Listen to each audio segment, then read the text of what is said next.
క్రీస్తునాథునియందు ప్రియ సహోదరి సహోదరులారా, ప్రియ దేవుని బిడ్డలారా, సెప్టెంబర్ నెల 27వ తేదీన తల్లి శ్రీ సభ పునీత విన్సెంట్ డి పాల్ గారి యొక్క సంస్మరణ కొనియాడుతూ ఉంది.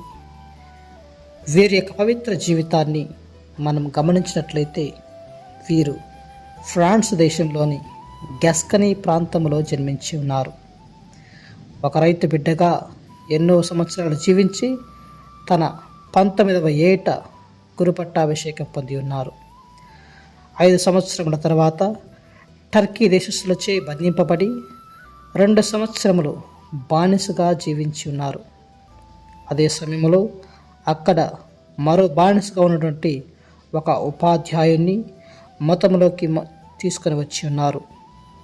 అక్కడ నుండి వారు తప్పించుకొని బయటపడి ఉన్నారు. 1619వ సంవత్సరంలో 13వ లూయిస్ రాజు దానాలు పంచి ఇచ్చే అధికారాన్ని విన్సెంట్కు ఇచ్చి ఉన్నారు. ఆ విధముగా విన్సెంట్ ఖైదీలకు, రోగులకు, బానిసలకు సహాయం చేసేవాడు. ఆసుపత్రులు కట్టించే ఉన్నాడు. తన ఆధ్యాత్మిక జీవితం ద్వారా ఎందరినో ఆకట్టుకొని క్రైస్తవులుగా మార్చి ఉన్నారు.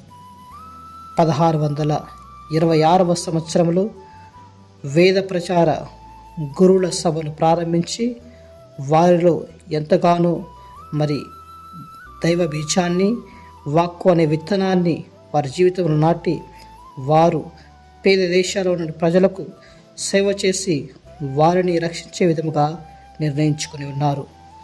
ప్యారిస్లోని సెయింట్ లజారే చిన్న సభకు చెందినటువంటి పెద్దమ్మ గారి భవనములు విన్సెంట్ వడకములు ఇస్తుండేవాడు. గురులకు, సాధారణ క్రైస్తవులకు కూడా వడకాలను ఇస్తూ వారిని ఎంతగానో ప్రేరేపిస్తూ క్రీస్తు మార్గంలో నడిపించినటువంటి వ్యక్తి పునీత విన్సెంట్ డి పాల్ గారు.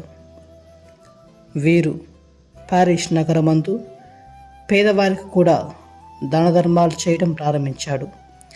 సామంతులైన చాలామంది స్త్రీలలో వారు ఎంతగానో ఉత్తేజాన్ని తీసుకుని వచ్చి వారందరినీ కూడా ఒక గుంపుగా మార్చి దానధర్మాలు చేసే స్త్రీలు అని ఒక సంస్థను ప్రారంభించి ఉన్నారు.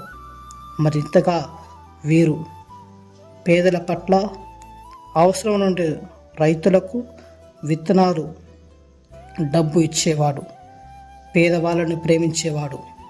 ఈ విధముగా తాను ఎంతగానో పేదలకు సహాయం చేసి ఉన్నారు.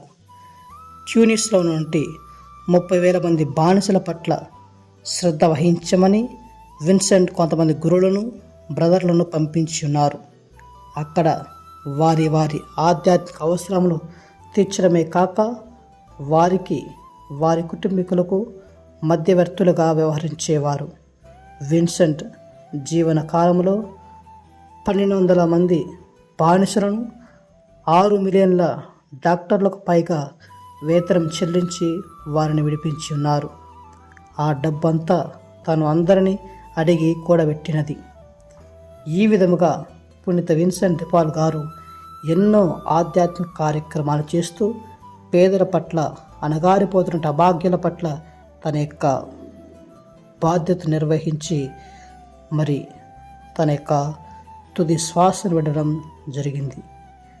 1660వ సంవత్సరంలో సెప్టెంబర్ 27న మరణించగా 1737వ సంవత్సరంలో 12వ క్లెమెంత్ పోపు గారి చేత పునీత పట్టాన్ని స్వీకరించి ఉన్నారు. సాంఘిక సేవకు స్థాపకుడిగా ఉండటం వలన దాన ధర్మాలు, త్యాగక్రియలు నిర్వహించి అన్ని సంఘాలకు ప్రియ సహోదరులారా, ఇతని ఈ యొక్క పాలక పునీతి మనం స్మరించుకుంటూ ఉండగా ఇతని ఆదర్శప్రాయమైన జీవితం మనందరకు ఎంతగానో స్ఫూర్తిని కలిగిస్తూ మనము కూడా అవసరతలో ఉన్న వారిని ఆదుకొని క్రీస్తు ప్రేమను చూపించే యోధులుగా, సైనికులుగా ఆ ప్రభు మనల్ని మలచాలని ఈనాడు ప్రతి ప్రార్థిస్తుందాం. మన యొక్క పరిసర ప్రాంతాల నుండి అభాగ్యులను, అనాథను ఆదరిస్తూ ఎల్లప్పుడూ కూడా క్రీస్తు ప్రేమను పంచుతాం. దేవుడు మేము దీవించి కాచి కాపాడును కాక. ఆమేన్.